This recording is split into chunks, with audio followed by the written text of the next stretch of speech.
Donc, je viens de le faire avec quelqu'un, cet exercice. La seule difficulté, mais qui n'est pas la moindre, c'est les signes. Dès que vous avez des poulies, faites gaffe aux signes. Parce que si vous trompez de signe, vous trouvez 0 égale 0, mettez tout à 0, la messe est dite. Donc, le problème des signes, c'est que vous avez tendance à graduer un axe vers le haut. Et du fait que vous avez une poulie, les forces se transmettent dans l'autre sens. Donc, il faut faire gaffe parce que même si elles sont transmises dans l'autre sens, ça peut rester positif. Vous allez voir ce que je veux dire. Donc, on en est sur la machine d'Atout. C'est le 2, je sais pas combien. 2, 11.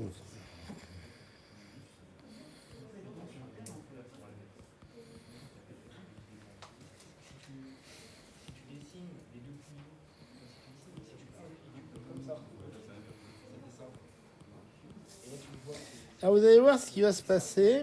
Je vais essayer de vous faire des beaux carrés.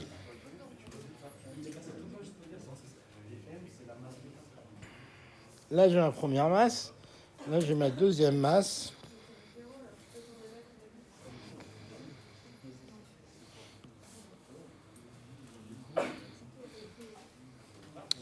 Là, j'ai ma poulie.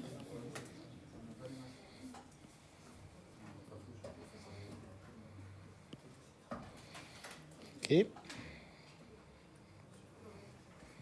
Bon, c'est très moche. Hein. On s'en fout un peu. Là, j'ai T. Mon T, il est vertical, évidemment. C'est mal dessiné. Alors, la première question, c'est que vous avez un fil indéformable.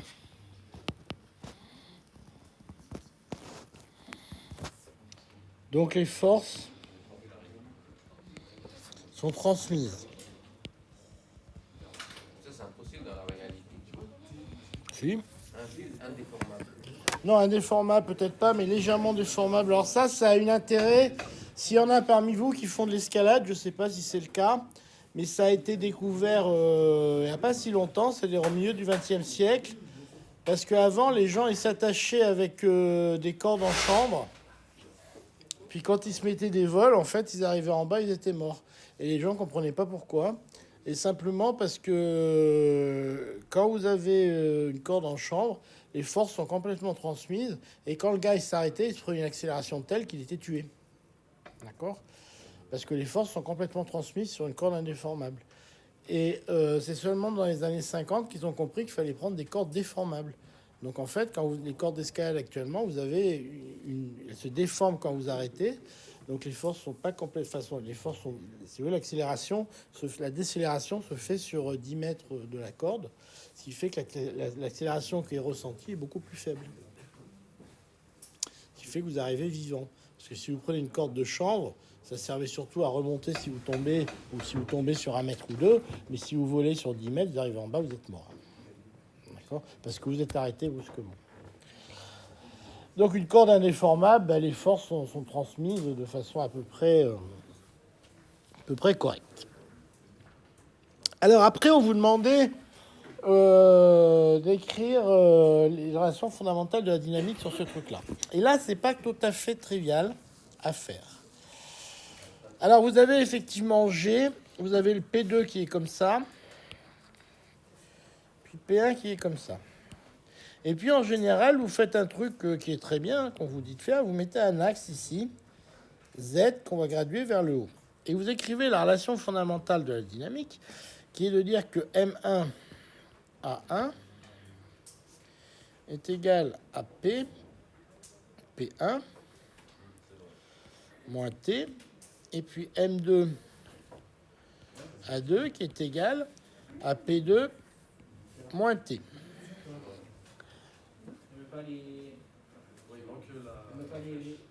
Ouais.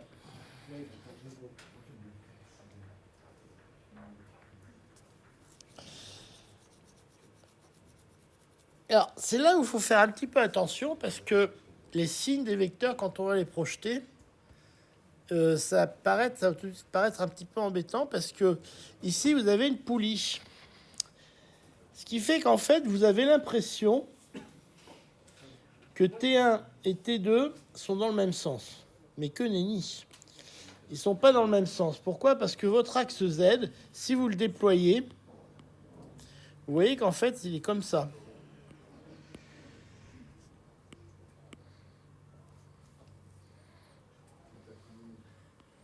Vous avez P1, P2,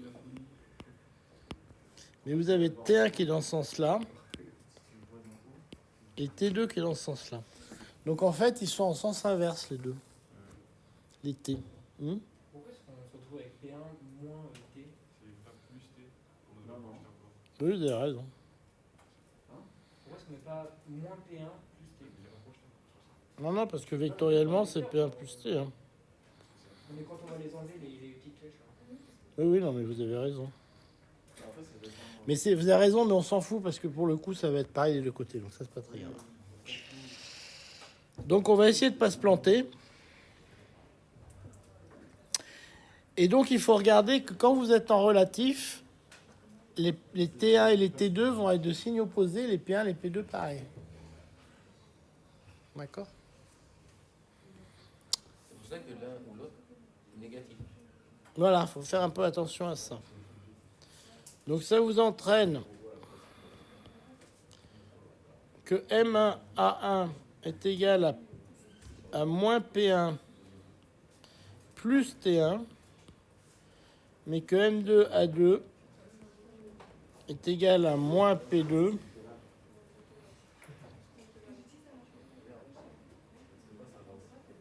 moins T2. Alors moins T, hein, puisqu'on a vu que c'était le même. Et puis l'accélération va vers le bas. Alors, attendez, j'en suis où moi? C'est moins T. Est-ce que tout le monde me suit? Alors l'accélération, à la limite, on s'en fout parce que de toute façon, c'est la même pour les deux. Comme ils sont solidaires, ils vont bouger dans un sens ou dans l'autre. D'accord? On s'en fout parce qu'ils vont dans le même sens pour les deux. Mais c'est quoi le sens? Si on la met sur le schéma, c'est quoi le sens? Ça dépend s'ils vont dans ce sens ou s'ils vont dans ce sens. Mais elle va comment? Elle va vers le bas ou vers le haut? Bah, ça dépend lequel des deux est le plus lourd. Le G, la flèche G va vers le bas. Hum. Donc je l'ai mis vers le haut. Ah oui, c'est Z, excusez-moi, c'est pas G. Ah, c'est Z. Bah, A, si vous voulez, on n'en sait rien a priori. Par contre, on sait que c'est le même pour les deux. Vers le bas du coup? Bah, si le 2 est plus lourd, ce qui a l'air d'être le cas, il ira vers le bas. Elle va vers le bas si M2 c'est. Si M2 est plus lourd, il va vers le bas. Mais pour M1, elle va vers le haut. Ah non. L'accélération va dans le même sens pour les deux, ça forcément. Si M2 est plus lourd, vous pouvez faciliter un peu avec ça.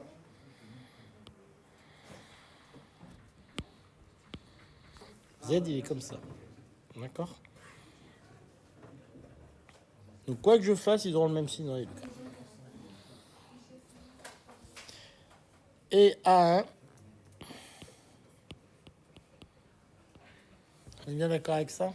Ouais.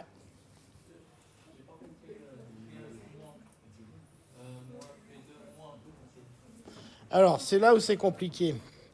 C'est que maintenant, j'ai tout déplié ici. J'ai tracé Z, d'accord? Et j'ai déplié mon truc. Donc si je déplie, j'ai M1, T1 il va là, P1 il va là. Et l'autre, quand je le déplie, il a P2 qui va là et T2 qui va là.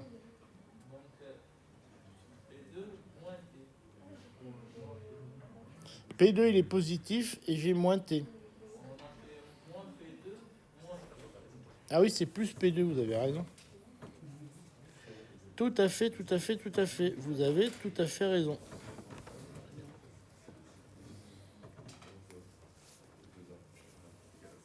Est-ce que tout le monde maintenant est d'accord avec ça? Et nous obtenons ici maintenant que moins P1, qu'on va exprimer comme ça sur M1, plus T. Ouais. Ben parce qu'ils sont liés solidairement. Ils sont liés solidairement par la corde.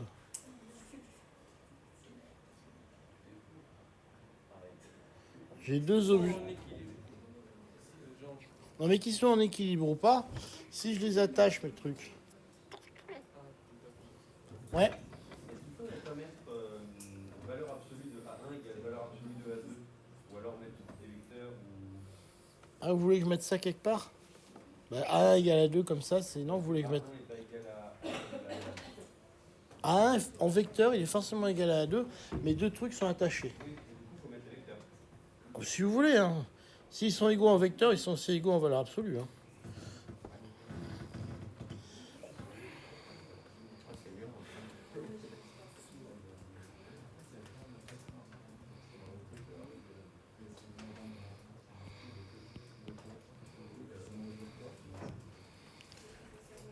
Est-ce que tout le monde est d'accord avec ça?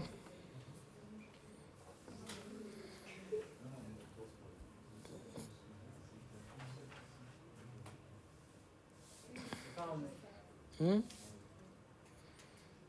Bon, on va faire la somme de ce bazar. Hein. Donc je vous fais grâce des calculs, ça vous fait T facteur de quoi déjà? De M1 plus M2 sur M1, M2 est égal à G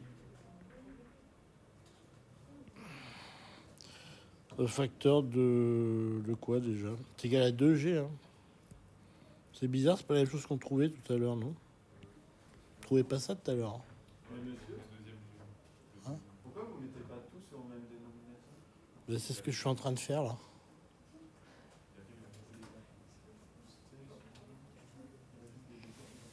C'est quoi la dimension? Ah, mais d'accord, ok.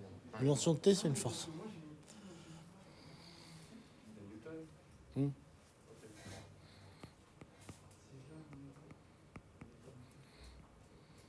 Il y aura des exercices similaires en CC. Ouais, ouais.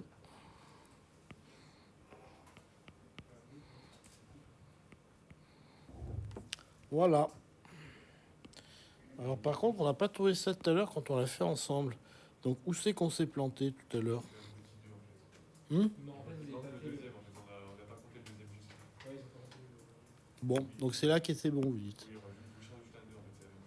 Bon. Eh ben voilà alors.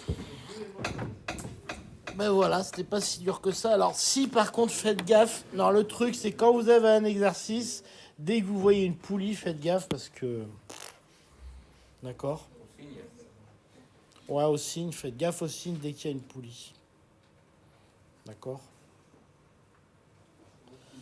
Tout peut arriver avec une poulie.